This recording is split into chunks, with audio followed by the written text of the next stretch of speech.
In the previous episode of the Kawasaki Z1 Revival, we focused on the wheels with a total restoration of the hubs and a new set of spokes and rims for both front and rear. We ended that video showing the wheels on the bike, but there was a lot of work in between that we didn't show. This episode will revolve around the chassis, electrical, paint, and carburetors, and by the end this bike really starts to come together. Episode 3 of the Z1 Revival starts now.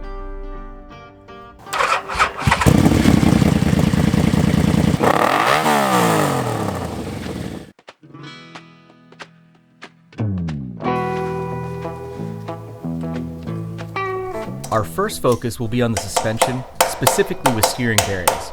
For this, we're converting to a taper roller bearing from the original ball style. This is always a great upgrade on an older bike for steering feel and stability.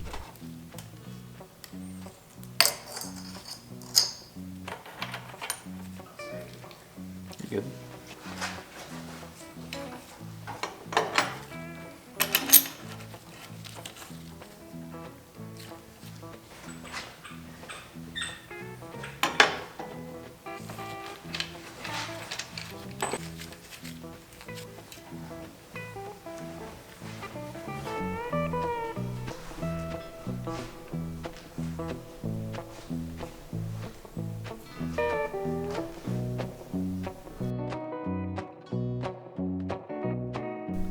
Up next, the focus is on rebuilding the forks.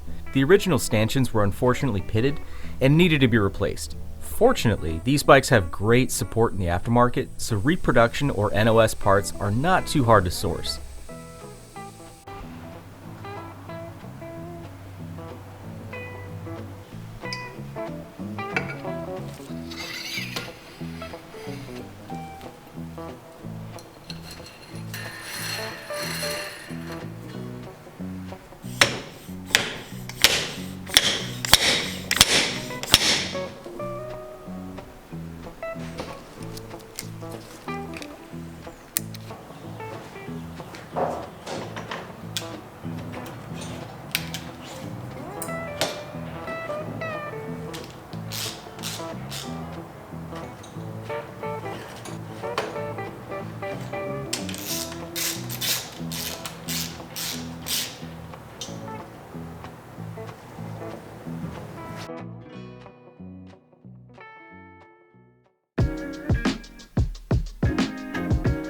While rebuilding the forks, we also did a full overhaul of the front brake system by rebuilding the brake master cylinder and brake caliper, as well as replacing the lines.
Out back, we found the original Swingarm bushings to be worn, so we opted to replace them with some nice brass units. We also touched up the paint, which we didn't record.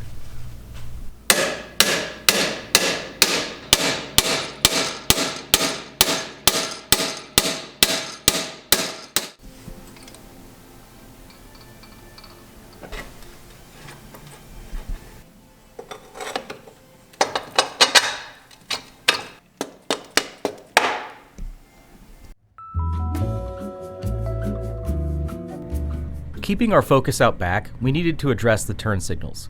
The bike came to us with a rack to which the turn signals mounted, but with removing said rack, we had to source new original style mounts which go to tabs on the frame. With the new mounts, it was a matter of swapping out the signal housings and repairing the wiring while we were there.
With the turn signals sorted, it was time to mount the shocks. Like the front, these were not worth using, so we had to source replacements.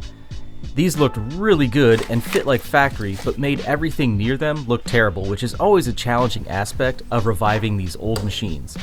While we have the capability to make everything look new, the job is not a restoration, so we simply can't invest the time into every single nut and bolt.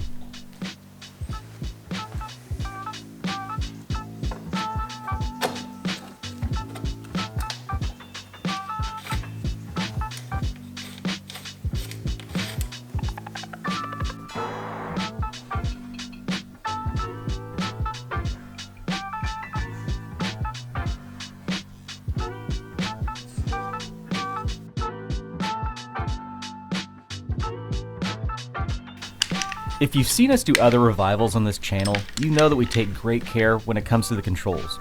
We normally do a full disassembly and clean all of contacts, as well as repair or replace any damaged or corroded wiring. These controls, however, did not play so nice and literally turned to dust when Seth went to disassemble them. We always preferred to repair instead of replace, but simply had to source new controls this time. It stung a bit, but they sure are nice.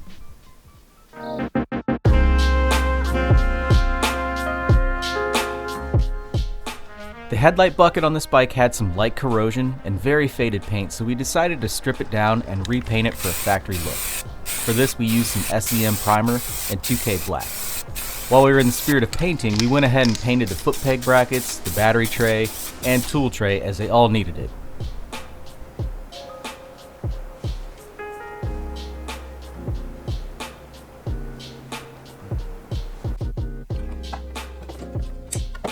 It's very refreshing to put clean parts back on this iconic bike. Also note that we did swap on a replacement tachometer, which looks so much better.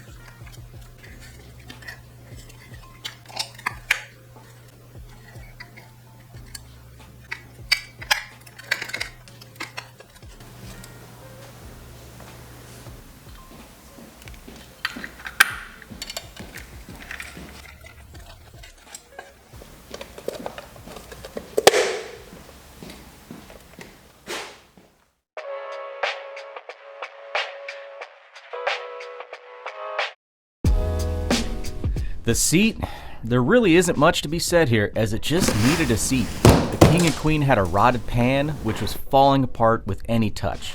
We literally had to cut it off with a sawzall. The replacement is an OEM style and was surprisingly high quality for what it cost. To me, the seat is the largest visual change we made to this bike.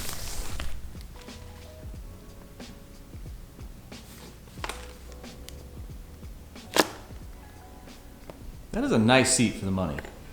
That's solid. It's got everything.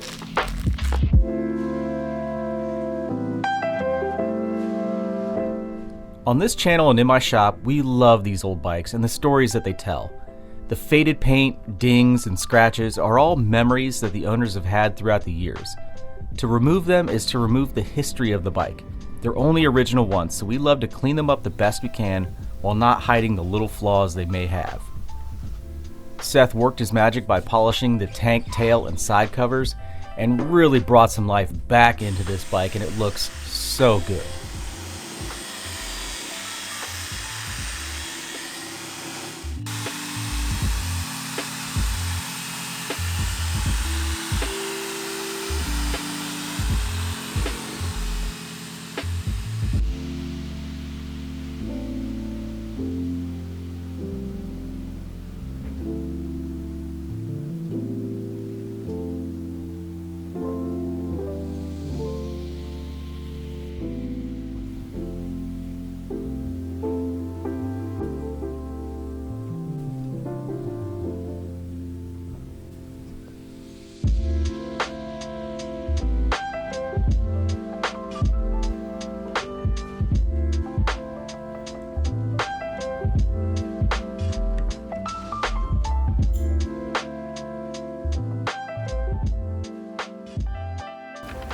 All right, next up on the list is actually rebuilding the carburetors for the Z1 here. And for this, I'm actually going to be using a very quality kit. This is probably the highest quality you can get. This is from Carburetor. And I'm going to open this up and show you exactly what's included, but the real beauty of these is that they're the highest quality that you can get, and they're very extensively labeled, and it makes it just, it makes the job so much better. Now, I'm not expecting these carbs to be all that terrible or anything like that. I mean, the slides do move, our choke works, our enricher works, so luckily nothing is seized up. So I'm thinking it should go pretty smooth, but we're gonna go ahead and start the disassembly here. Now, I'm doing this over a big, basically like a lunch tray, just to make sure nothing rolls off. This is kind of the way I like to do it. And I have these little organizational boxes. I got a link to them in my Amazon storefront. These are just really handy to separate your individual carb pieces so you don't get them all mixed up. So anyway, let me crack open this kit. I'll show you guys what we're working with and why this is awesome. Now, I've used these same kits on a lot of Honda carbs. I have a couple videos on those, but Kurt also makes Z1 parts and he offers gaskets and stuff as well. So definitely check his site out. All right, you are gonna notice how incredibly organized these things are. Everything is clearly labeled. You can get kits that include the correct hardware. So these are all the exact length and look and finish. You can get different levels of finish. You can get some of the brass hardware. You know, I opted for the upgraded brass crossover tees for this thing, as I have new O-rings. On the topic of O-rings, everything is going to be Viton and high quality, so you can't touch these. So we're going to go ahead and start on disassembly, and then we just grab a bag and start throwing them back in. So these are going to look just as good as new. As I work through this carburetor rebuild, I'm going to slow down the video to highlight various pieces and how they come apart or function. I'm going to let this be a more visual demonstration instead of a full narration.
All right, next up I'm removing the enricher circuits.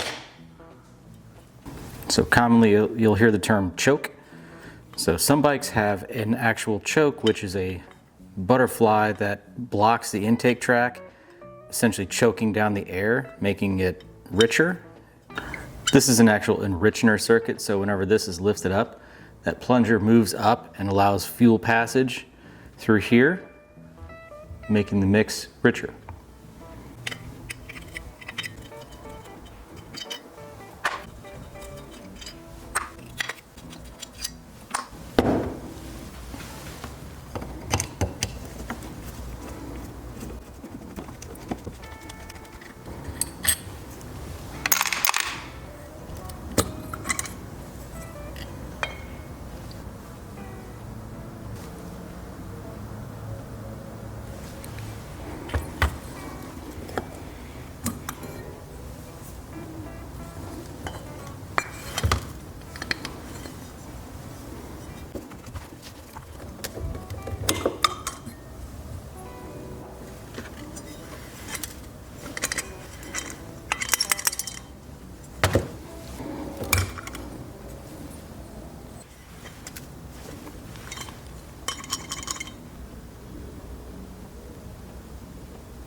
Okay, we're working on assembling these carbs, and I just want to point out how awesome these kits are. So we have O-ring, float bowl, drain screw O-rings, and then we of course have new float bowl drain screws. So these things definitely got discolored and a little chewed up, but it just makes everything look really nice. So I've already put on a little bit of hardware for the throttle shaft and stuff like that, all the linkages and stops, and we're just going to start working our way through. So we'll be replacing, all of the screws for the slides and the nuts for the adjusters, and even we got them like the little dust covers. Those are sweet. Really, really like these kits. With any carburetor cleaning or rebuild, there will be 1,000 ways to do it. Everyone has a preferred method or a different level to which they're working, but one thing is constant: take your time. It is easy to rush on assembly and miss a basic adjustment or a torn O-ring that will come back to bite you in the ass later on. I say this because I've made many mistakes over the years, and they've all been learning opportunities. The biggest takeaway here is do it right or do it twice.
Here I'm going to install new float needles and seats, but only because I know they are high quality. There are many poor quality needles out there that are nothing but trouble. If you can clean your originals, they will be far superior to anything off Amazon. Just pay attention to the little plunger and how firm the springs are. This is definitely an area to take your time.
With the carburetors installed, we are one large step closer to completion with this Revival. We made some changes to the plan, with a focus on the exhaust, which you'll see in the final episode of this iconic Z1. I hope you guys enjoyed this video, and I hope to see you in the next one. Thanks for watching.